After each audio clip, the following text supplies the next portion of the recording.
Hello my dear students. So in today's class we are going to talk about the data types, basically the user defined data types. So while talking about the data types, I have told you that basically there are three types of data types. First is primary, second is derived, and third is user defined. And we have already covered the primary data type, that integer, float, character and void is kind of primary data type, and we have seen some explanation about them. Then after we have talked about the derived data type. So arrays and pointers are the derived data type which is derived from the primary data type. Now in this lecture I am going to talk about user defined data type. So basically typedef and enum is being used as user defined data type. But before going to the user defined data type, I want to explain some tables that I have not covered in the primary data type. So if we are using integer, we know that integer is basically used to store the whole numbers, right? And you can see that the qualifiers short, long, signed, unsigned can be used with integer in order to expand or compress the range. You can also expand the range, or you can also make the range shorter. And here is the table that this is how qualifiers can be used with integer in order to change the range. You can see the ratio or the ranges over here, right? So you can also see the size in byte, right? So int or signed int, basically if you are writing int, it is by default signed integer, so it is occupying size 2. But this size may vary according to your system. It may happen that in your system integer may occupy 4 bytes. And the format specifier for int is %d, and this is how I have written format specifier for each of the combination. Now, then after we have talked about float, if you want to give precision or the decimal point, you can use float, right? And it is precise up to 6 decimal places, and float, double, and for long double, I have given the range, size, and the format specifier. So you can just note down this, because in exam, while writing about the data types, if the question is longer or with having higher weightage, you have to draw this table, right? So this is all about float. Now for characters, as you can see, character is basically used to store the single character. Data type char is being used for that, and each character occupy 1 byte. Format specifier for character is %c, and this is how you can write or initialize the character.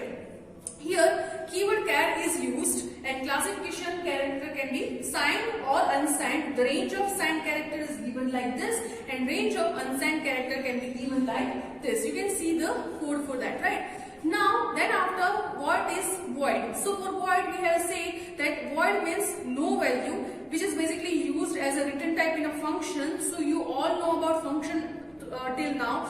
So you can write void main also, or you can write int main. So void is nothing but we are not specifying any data type. So void means no value, and also used as pointer. So if you want to create void pointers, you don't know what kind of data is pointed by the pointer, you can write data type as void. That means I am not aware about the type of pointer.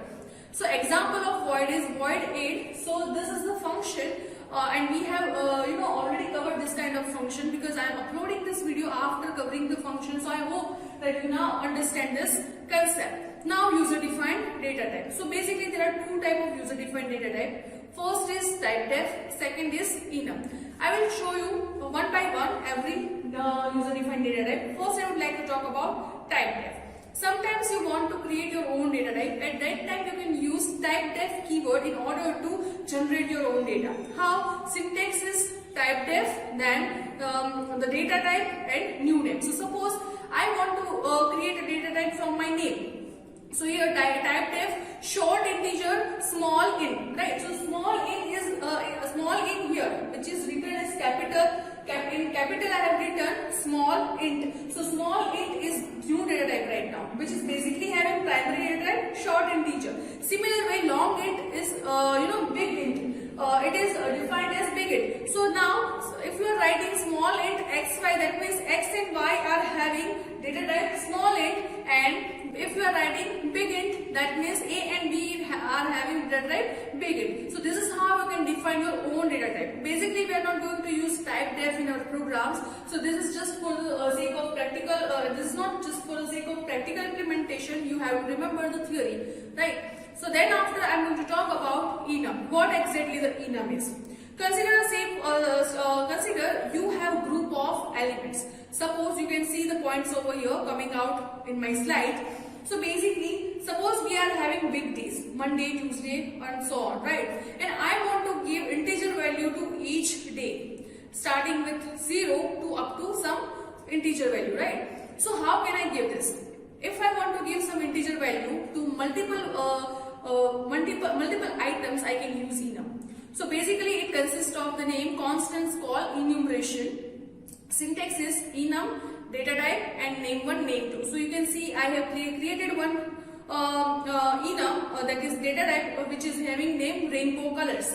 So rainbow colors, inside the curly braces I have written all the rainbow colors. By default, if I am writing rainbow colors red, orange, yellow, green, blue and indigo and violet, then by default it will be starting with red with 0, then orange with 1 and so on. But if you are initializing red equal to 1, then now red will be started with 1, orange will be 2, now you are initializing yellow as 5, right? So here you can see the example. So now green will be 6, blue will be 7, indigo will be 8, violet will be 9. So this is how you can give sequential indexes to your file or to your variables by using enum data type. So the compiler will use an int value to hold this, and if no values are supplied, red will be initially 0. So if you are not initializing red, by default it will take 0 value and orange as 1.